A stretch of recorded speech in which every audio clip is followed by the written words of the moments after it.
Tere! Tänases ja järgnevates episoodides viime teid autoreisile Tallinnast Hispaania päikeserannikule.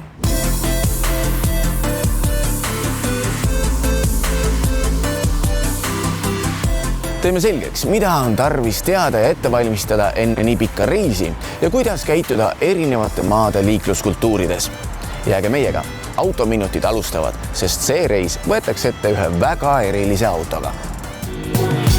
Autominutid toob teieni Alexela. Eestimaa suvi on vägisi otsa saamas ja see on ka põhjuseks, miks me selle pika autoreisi ette võtame. Iga reis eeldab korralikku eeltööd ja just seda eeltööd enne autoreisile minekut me ka tegime. Istusime siia autominutite kontorisse saamaks teada, saamaks aru, kuhu me suundume ja millega me suundume. Meil on valikus 4 erinevat marsruuti. Esimene marsruut sõita laevaga Tallinnast Stockholmi ja Stockholmist 3600 kilomeetrit Marbeiasse. Teine marsruut Tallinnast laevaga Helsingisse ja Helsingist praamiga Travemündesse. See on üsna mõistlik plaan, sest Travemündest on Malagasse 2600 kilomeetrit. Ainsaks agaks on praamipileti väga krõbedad hinnad ja see, et üsna varakult peab need praamipiletid ära planeerima. Kolmas marsruut sõita Tallinnast autoga Liepajasse, Liepajas istuda praami ja sõita Lübeckisse. See on kõige mugavam variant, kuna praam mahutab palju autosid ja seal on mugavad suured kajutid, aga see tähendab ka seda, taaskord peate selle praamipileti üsna varakult ära planeerima.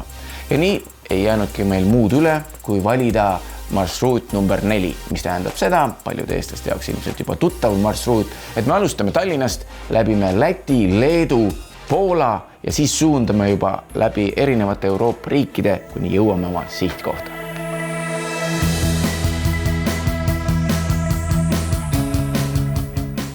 Meie käsutuses on Škoda Octavia CNG mudel. See auto kulutab 100 kilomeetri läbimiseks 4,4 kilogrammi gaasi, mis eurodeks ümber arvutatult peaks tegema umbes 4 eurot 100 kilomeetri kohta. Seega peaks Hispaaniasse jõudes olema meie kütuse kulu kokku umbes 180 eurot. Euroopas on CNG autode tanklavõrgustik väga normaalne, ütleme nii, et heal tasemel. Kõige keerulisemad kohad ongi võib-olla Läti ja Leedu, kus on ainult mõned üksikud CNG tanklad. Aga me ei lase ennast sellest heidutada, sest selle autol on ka bensiinipaak, millega on võimalik läbida umbes 150 kilomeetrit. Enne reisi peame tegema autole ja endale vajalikud kindlustused, et oleksime teel 100% igasuguste jõudude eest kaitstud. Mida meil siis vaja läheb? Kindlasti kehtivat liikluskindlustust, mis meil juba olemas on. Juurde on vaja eriti head kaskokindlustust, rohelist kaarti ning reisikindlustust. Kindlustuste ostmine on tänapäeval eriti mugav. Meie kasutame Easy kindlustusmaaklerit. Sisestad avalehel autonumbri ja sinu auto andmete põhjal genereeritakse sulle kohe erinevate kindlustusfirmade pakkumised. Sinu ülesandeks jääb välja valida sobiv hind, tingimused ja saadki kindlustuse kohe ära osta. Mõnes riigis on roheline kaart kohustuslik ja mõnes soovituslik. Rohelist kaarti saab küsida Easy esindustest üle Eesti, ka lähimast tanklast ja see on kõigile tasuta. Auto on kindlustatud, auto on pakitud, enda asjad on pakitud, põhimõtteliselt olemegi valmis. Nagu te näete, me oleme oma auto klaasid tuuninud üsna tumedaks ja seda üsna lihtsalt põhjusel, sest Euroopa suurlinnades ja bensiinijaamades võidakse auto üsna kärmelt tühjaks teha, kui oled ise hooletu ja jätad oma asjad autosse laokile. Seega meie otsustasime natukene turvalisemaks seda autot muuta. Asju ärge palju kaasa varuge. Väheste asjadega reisimine on mugavam nii teil endale kui ka auto kogu kaalule. No te leiate ise oma asjad kergemini ülesse. Kindlasti tasuks kaasa võtta järgnevad asjad.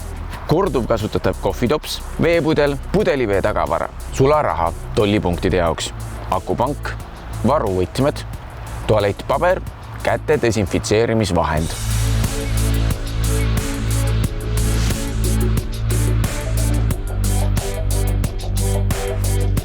Nüüd me peame teele asuma.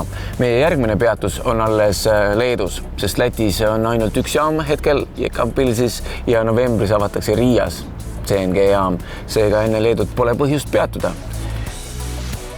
Meie kohtume teiega juba järgmisel nädalal, kui selja taha on jäänud Läti, Leedu ja võib-olla ka Poola. Seega mõnusat reisi meile! autominutid toob teieni Alexela.